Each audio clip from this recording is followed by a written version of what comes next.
মাগরিবের নামাজের পরে হাসবুনাল্লাহু নি'মাল ওয়াকিল এই দোয়াটা যদি 33 বার করে পাঠ করতে পারে, আল্লাহ পাক নগদে তাকে 4টা পুরস্কার দান করে দেয়। যেরকম সুবহানাল্লাহ। এবং এই পুরস্কারগুলো আপনি নিজের চোখে দেখতে পারবেন যে হাসবুনাল্লাহু নি'মাল ওয়াকিল এই দোয়াটা পাঠ করার কারণে আল্লাহ পাক আপনাকে কি কি বেনিফিট দান করেছে। 1 নম্বরে আল্লাহ পাক আপনার দুশ্চিন্তা, আপনার টেনশন আল্লাহ পাক দূর করে দিবে। আপনি যত বড় দুশ্চিন্তায় থাকেন না কেন, আপনার টেনশন আপনাকে একদম শেষ করে দিচ্ছে। আপনি যদি হাসবুনাল্লাহু নি'মাল ওয়াকিল মানে আল্লাহ আমার জন্য যথেষ্ট, আল্লাহ আমার জন্য অভিভাবক হিসেবে যথেষ্ট, আপনি যদি দোয়া করতে পারেন, আল্লাহ পাক বলেন যে আমি আল্লাহ পাক তার টেনশন, তার দুশ্চিন্তা একেবারে দূর করে দেই। এটা হলো প্রথম নম্বর বেনিফিট।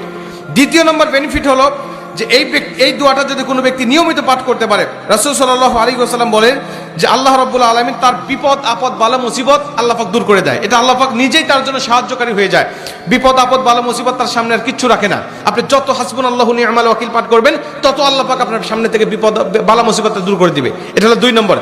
3 নম্বরে নবীজি সাল্লাল্লাহু আলাইহি ওয়াসাল্লাম বলছেন, যে ব্যক্তি হাসবুনাল্লাহু নি'মাল ওয়াকিল বেশি বেশি পাঠ করবে, আল্লাহ রাব্বুল আলামিন সে যদি কারোর দ্বারা জুলুম শিকার হয়ে থাকে, সে মাজলুম, তার উপরে কেউ জুলুম করেছে, তার উপরে কেউ কষ্ট দিয়েছে, তাকে এই কষ্টটা সে পেয়ে আল্লাহ পাকের কাছে হাসবুনাল্লাহু নি'মাল ওয়াকিল পাঠ করেছে, আল্লাহ পাক বলেন নিজেই আমি ওই মাজলুমের পক্ষে হয়ে যাই, জালিমের বিপক্ষে আমি আল্লাহ নিজের অবস্থানটা দাঁড় করা দেই। যেরকম সুবহানাল্লাহ।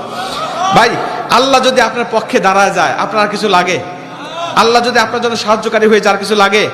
আপনাকে কোন জালিম আপনার উপর জুলুম করছে, আপনি হয়তোবা সেই জালিমের কাছে আপনি কিচ্ছু না, একেবারে তুচ্ছ, কিন্তু আল্লাহ তো তার থেকে অনেক বেশি শক্তিশালী।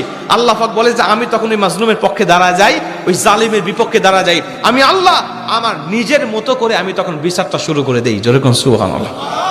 এজন্য যদি কেউ আপনার উপর জুলুম করে, আপনি হতাশা হবেন না, আপনি কষ্ট পাবেন না, আপনি আসমানের দিকে মুখটা উঁচা করে বলবেন হাসবুনাল্লাহু নি'মাল ওয়াকিল নি'মাল মাওলা ওয়া নি'মান নাসির।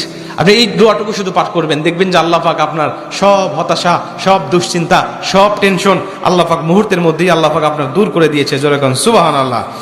এবং 4 নম্বরে রাসূল সাল্লাল্লাহু আলাইহি ওয়াসাল্লাম বলছেন যে তাকে আল্লাহ পাক দুনিয়া এবং আখিরাতের কল্যাণগুলো আল্লাহ পাক তাকে দান করে দেয়।